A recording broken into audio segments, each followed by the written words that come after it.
Maldita Reencarnação, capítulo 76, O Castelo dos Leões Negros. O grito de Xian foi lentamente se afastando. Mesmo enquanto Eugênio estava caindo, ele não tirou os olhos de Xian.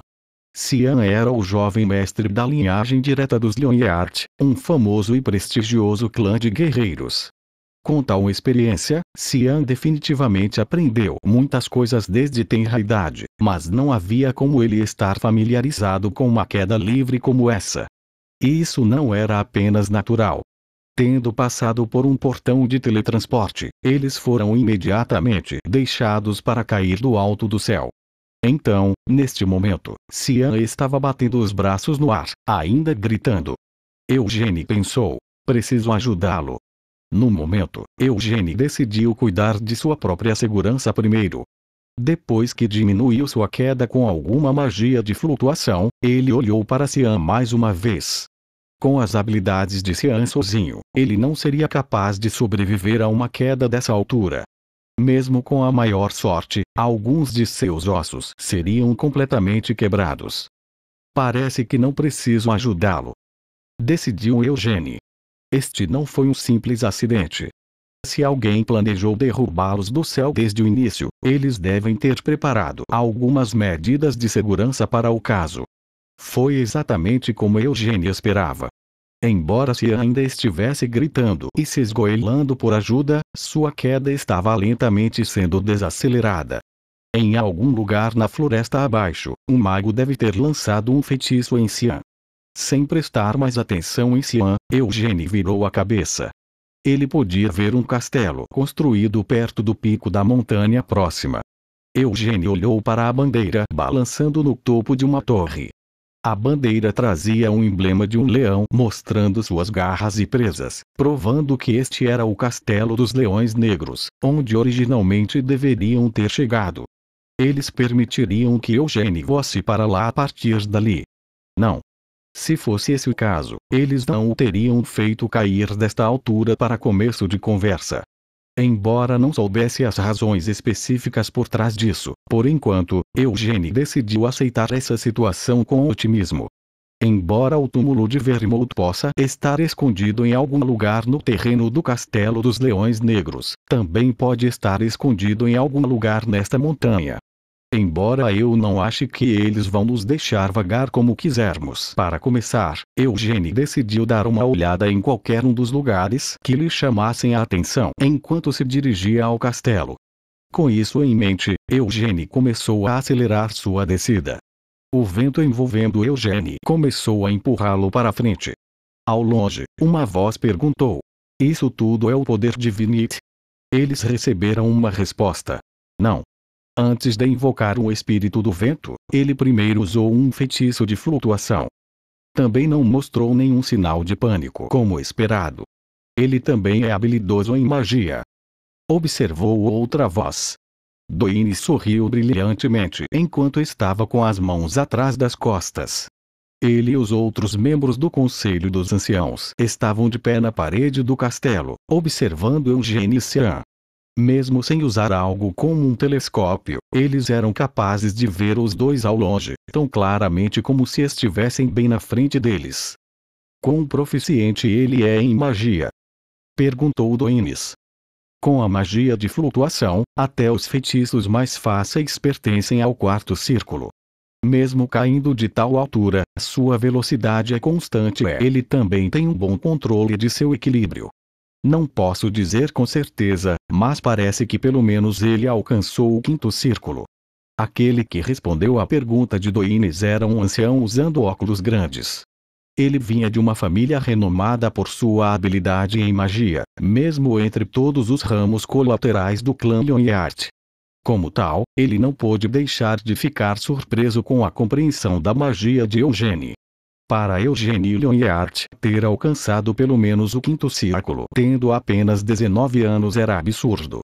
O ancião até tinha ouvido falar que o progresso de Eugênio com a fórmula da chama branca havia sido tão rápido que foi sem precedentes.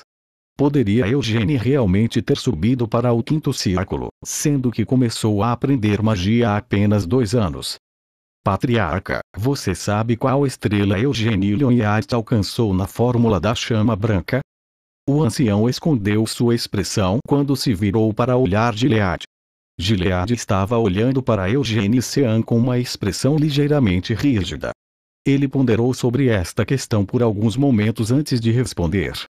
Antes de partir para Roth, Eugênio havia alcançado a terceira estrela, e eu recebi uma carta no ano passado me informando que ele havia alcançado a quarta. Oh! Quem respondeu a essa revelação com risadas foi Doines. Acenando com a cabeça, ele esfregou o queixo e disse: para um jovem de 19 anos ter alcançado a quarta estrela. Talvez ele possa até avançar para o próximo nível em um ano. Algo assim é impossível. Quem respondeu dessa vez foi um homem de meia idade que dava uma impressão bem conservada.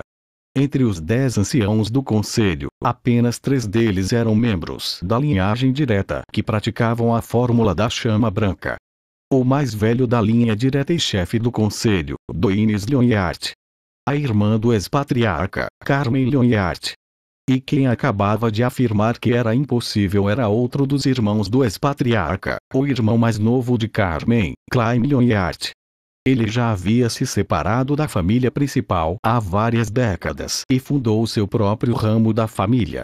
Então, 10 anos atrás, se aposentou do serviço ativo e foi aceito como um dos anciãos do conselho. Embora possa ter se aposentado, Klein ainda treinava a fórmula da chama branca durante sua prática diária. No entanto, mesmo com isso, Klein ainda não conseguiu romper a parede que havia entre ele e a sétima estrela. Entre os Leonhardts vivos atuais, apenas 2 pessoas, Doines e Carmen, conseguiram cruzar aquela parede e alcançar a sétima estrela. Mesmo o atual patriarca, Gilead, e seu irmão mais novo, Gil, ainda não haviam chegado à sétima estrela, o que significa que eles ainda estavam nos degraus finais da sexta estrela. Mas esse pirralho, que ainda não atingiu a idade adulta, teria o potencial de alcançar a quinta estrela da fórmula branca em um ano. Klein recusou-se absolutamente a reconhecer tal possibilidade.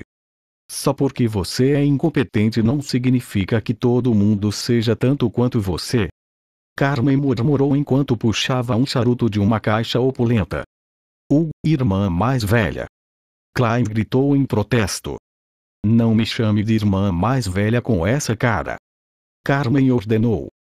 O que há de errado com minha cara? Klein perguntou defensivamente. Carmen fungou. Qualquer um que olhasse para nós pensaria que você é meu pai ou mesmo meu avô. É porque você não age de acordo com a sua idade e teimosamente insiste em manter o rosto jovem, irmã. Klein acusou. Por quanto tempo planeja manter essa aparência jovem? É muito melhor parecer jovem do que parecer velha. Carmen se defendeu. Mas estou dizendo que, com sua aparência, não há senso de dignidade nenhum.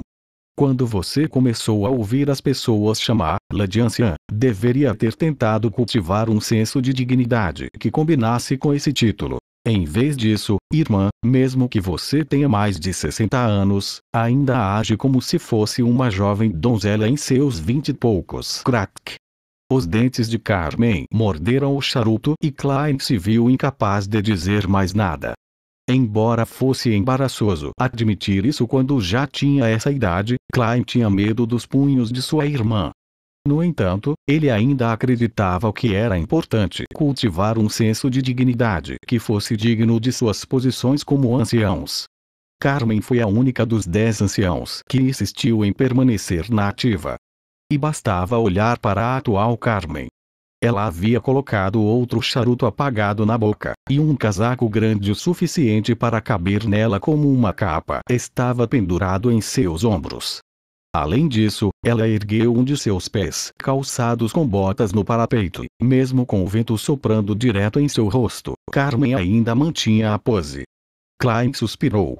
Ela está até fazendo isso onde nosso sobrinho possa vê-la. Pode não importar quando apenas os mais velhos se reunissem, mas Klein pelo menos queria que Carmen parecesse um pouco mais merecedora de respeito quando seu sobrinho, Gilead, estivesse por perto para vê-la. Ainda mais agora que seus sobrinhos netos chegariam em breve. Já é tarde demais, admitiu Klein com um suspiro enquanto acariciava a barba. Afinal, Carmen já não havia aceitado sua sobrinha neta Ciel como escudeira há 2 anos.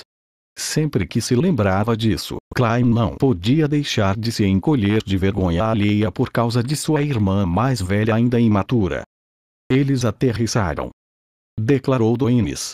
Depois de ver Cian e Eugênie cair na floresta, Doines se virou. Atrás dele estavam os anciãos e os 10 capitães que lideravam as divisões dos Cavaleiros Leão Negro. Klein, disse Carmen, ao pisar forte no chão com a bota que havia apoiado no corrimão, fazendo um baque. Diante dessa visão, Klein não pôde deixar de soltar outro suspiro. Esta irmã mais velha infantil dele se orgulhava como um dos membros mais veteranos do clã Lyonheart, ao lado de Doines, mas ainda não havia se aposentado do serviço ativo e continuou a liderar sua divisão nos Cavaleiros Leão Negro. Ouvindo Carmen chamar claramente seu nome, Klein rapidamente balançou a cabeça. Não vou com você, insistiu ele. Agora que já se tornou um ancião, por que deveria trabalhar seu corpo? Os olhos de Carmen se estreitaram com essa resposta. Semelhante a como Klein pensava que sua irmã mais velha era imatura, Carmen também acreditava que seu irmão mais novo era infantil. Em vez de dar um exemplo para seus descendentes seguirem, ele estava apenas pensando em como passar seus dias com conforto, pois estava envelhecendo. É por isso que ele não conseguiu fazer nenhum avanço. Carmen balançou a cabeça para a natureza lamentável de seu irmãozinho e então caminhou até as escadas que desciam das muralhas do castelo. Carmen não era a única que queria ir. Além dela, outros 6 capitães também começaram a se afastar aos poucos. Dominic! Gritou Doines para o neto, que estava entre os capitães que se preparavam para partir. Dominic Lyonheart era o capitão da primeira divisão e, em vez de atender ao chamado de seu avô, ele apenas acenou com a cabeça levemente enquanto continuava a partir. Não deve ser tarde demais, se esperarmos para testá-los depois que chegarem ao castelo, Gilead argumentou hesitante. Doines o interrompeu. Então não seria um grande teste, seria, patriarca. Será que você não confia em seus filhos? Claro que confio. Gilead negou a acusação. Doines declarou. As coisas são diferentes da cerimônia de continuação da linhagem sanguínea. Não faria sentido se ajustássemos os critérios levando em consideração a idade e a experiência das crianças. Especialmente porque os filhos do patriarca são Pode não ser a coisa mais confortável para você ouvir isso, patriarca, mas eles não são muito mais excepcionais do que você era na idade deles. Se a cerimônia de maioridade fosse ser realizada assim, acho que seria bom incluir Evard também. Gilead resmungou enquanto lutava contra a vontade de franzir a testa. No entanto, não havia nada que Gilead pudesse fazer sobre os sentimentos que cresciam no fundo de seu peito. Adivinhando a fonte do descontentamento de Gilead, Doines balançou a cabeça como se simpatizasse com ele. Você ainda tem algum arrependimento pelo seu filho mais velho? Perguntou Doines. Gilead permaneceu em silêncio. Patriarca, eu sei que não pode ser evitado, já que ele é seu filho, mas você deve deixar de lado seus arrependimentos em relação a Evard. Porque essa criança não quer ter nada a ver com seus arrependimentos. Você deve estar ciente disso também, certo? Evard está vivendo uma vida pacífica com seus sogros e encontrando sua própria felicidade lá. Pode ser o caso, mas Evard é meu filho, e ele continua sendo o filho mais velho da linhagem direta. Pode ser impossível para ele me suceder como patriarca, mas devemos pelo menos ter o direito de realizar uma cerimônia de maioridade para ele. Essa criança já se tornou adulto. Disse Doines com um sorriso irônico enquanto dava um tapinha no ombro de Gilead. Embora Gilead não continuasse falando, ele não conseguia compreender o que Doines queria dizer com essas palavras. Fazia 2 anos que Theonis e Evard haviam retornado à casa dos sogros de Gilead. Durante esse tempo, ele nunca conseguiu se encontrar com os dois. Isso porque o conselho chefiado por Doines não permitiu que ele o fizesse. Por mais sérios que fossem os pecados de seu filho, Gilead não podia aceitar que lhe negassem uma reunião. No entanto, nem conseguiu realizar uma cerimônia de maioridade para Evard, e também não teve permissão para visitar seus sogros para a cerimônia de maioridade que realizaram para seu filho em seu lugar. O fato do filho mais velho da família principal ter tentado aprender magia negra era um pecado grave que espalhou lama por todo o nome do clã Lyonheart, que foi transmitido por mais de 300 anos. Normalmente, não seria estranho que Evard fosse expulso da família por causa desse problema. Embora, na verdade, ele praticamente tenha sido expulso, Gilead resmungou para si mesmo. Se eles não chegaram ao ponto de expulsá-lo, não deveriam pelo menos ter dado a Evard uma chance de expiar seus pecados, atribuindo-lhe uma punição.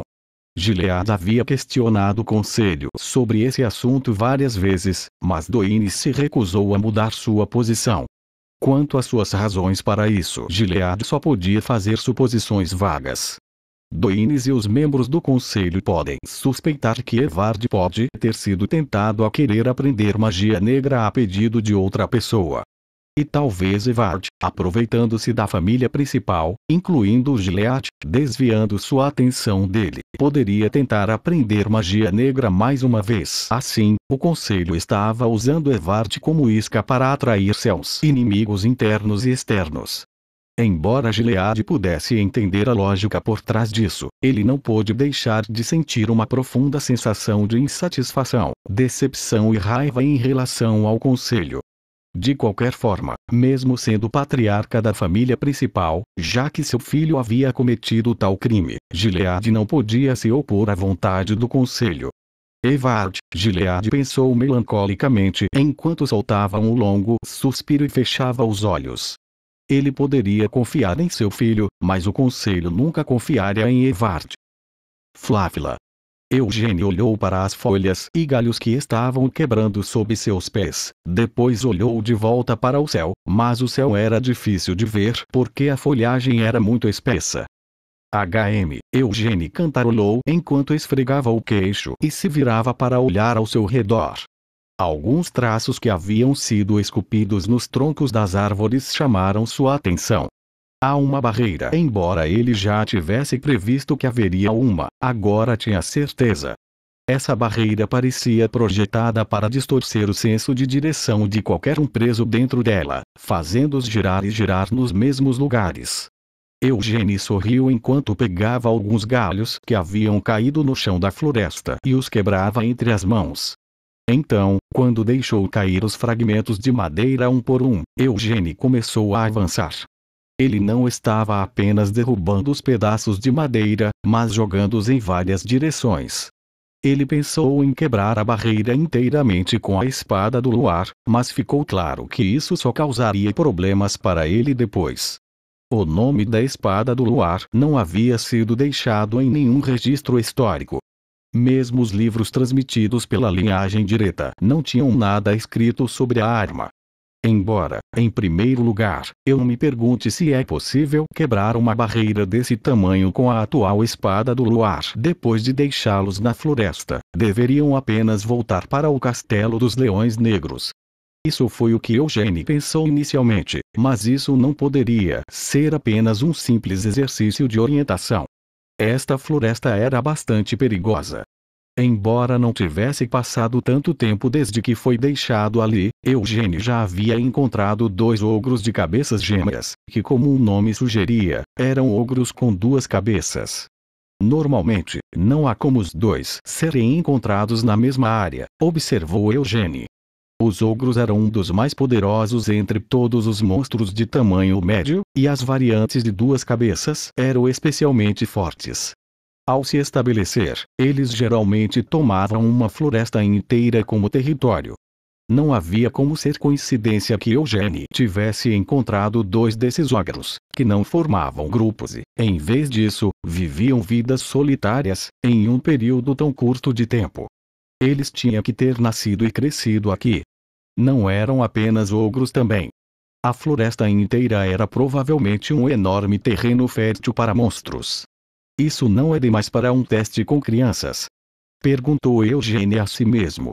Embora isso seja apenas se eles estivessem falando sobre crianças normais. Como filhos da linhagem direta, eles poderiam confiar em Cian e Eugênie para passar facilmente por algo assim. Não. Se era isso que eles estavam pensando, isso era realmente muito fácil. Não importa o quão perigosos os ogros possam ser, contanto que você seja capaz de manejar a espada de força com habilidade, eles não são muito difíceis como oponentes. Não é como se eles tivessem restringido nossa mana como durante a cerimônia de continuação da linhagem sanguínea. A única coisa que estava incomodando Eugênie no momento era a barreira que o fazia vagar pela floresta, incapaz de encontrar o caminho. Mas se fossem apenas manter os obstáculos como algo assim, não havia motivo para terem derrubado Eugênie Cian do céu no início do teste. Houve uma mudança no vento. De fato, como esperado. Disse Eugênie com um sorriso enquanto dobrava os joelhos. Crac crac crac. Galhos de árvores de um lugar alto caíram na cabeça de Eugênie. Para não ser pego nisso, Eugênie pulou para trás e olhou para cima novamente. Grunhiu Eugênie. Desta vez, ele realmente ficou surpreso. A próxima coisa a descer do céu em direção a ele foi um wyvern gigante. Mesmo que um monstro daquele tamanho estivesse caindo sobre ele direto de cima, ele demorou para perceber por causa da barreira. O ataque do wyvern foi bastante surpreendente, mas a pessoa montada na sela nas costas do wyvern surpreendeu Eugênie ainda mais. Eugênie perguntou sem rodeios. Desde quando você anda por aí montando wyverns? A cavaleira era Ciel Lyonheart. Enquanto puxava as rédeas, ela deu a ele um olhar intrigado. Como conseguiu perceber que eu estava vindo? Ela perguntou a ele. Ciel não pôde deixar de se surpreender. A barreira espalhada por toda a floresta era obra da Sexta Divisão, que era composta por magos de batalha que podiam ser encontrados até mesmo entre as fileiras dos Cavaleiros Leão Negro. Essa barreira pretendia obscurecer completamente a presença do invasor. No entanto, apesar disso, Eugênie não entrou em pânico por ser pego em uma barreira e foi capaz de responder ao ataque inesperado. Ciel simplesmente não conseguia acreditar que isso era verdade. O vento estava muito barulhento. Explicou Eugênie. Que conversa maluca é essa? Ciel questionou enquanto freava seu wyvern. Vosh! Com um grande bater de suas asas, que derrubou um pedaço inteiro do chão da floresta, o wyvern atacou Eugênie. Mais uma vez, Eugênie recuou rapidamente e enfiou as mãos no manto. Como esperado, você está aqui para me impedir. Comentou Eugênie. Achei que seria muito fácil se fossem apenas esses monstros. Faz muito tempo desde a última vez que nos vimos, e isso é tudo o que tem a dizer. Ciel reclamou. Isso vale para você também. Não acha que é demais me atacar sem nem mesmo dizer olá? Eugênie argumentou de volta. Sua cabeça não está doendo? Ciel perguntou em vez de responder sua pergunta. Eugênie inclinou a cabeça para o lado enquanto puxava um chicote de seu manto. Minha cabeça. Por que você pergunta? Essa barreira deve estar influenciando sua mente, turvando seus pensamentos, Ciel afirmou hesitante. Não é à toa. Eugênie concordou com a cabeça. Quando entrei pela primeira vez, senti um pouco de tontura. Só isso? Ciel perguntou com ceticismo. Eugênie explicou. Minha mentalidade é um tanto resistente. Ciel bufou com essas palavras absurdas. Aquele manto. Eles não disseram que poderia bloquear feitiços até o quinto círculo. Mesmo assim, a magia fortalecendo essa barreira deve ultrapassar o quinto círculo, certo? Ciel guardou essas dúvidas para si mesma. Essa barreira foi criada para criar uma ilusão dos medos do alvo e desgastar sua mente. Agora, Cian ainda estava gritando alto quando encontrou visões de fantasmas medonhos. No entanto, em vez de ver quaisquer ilusões, Eugênie sentiu apenas uma leve sensação de vertigem. Ciel olhou para Eugênie.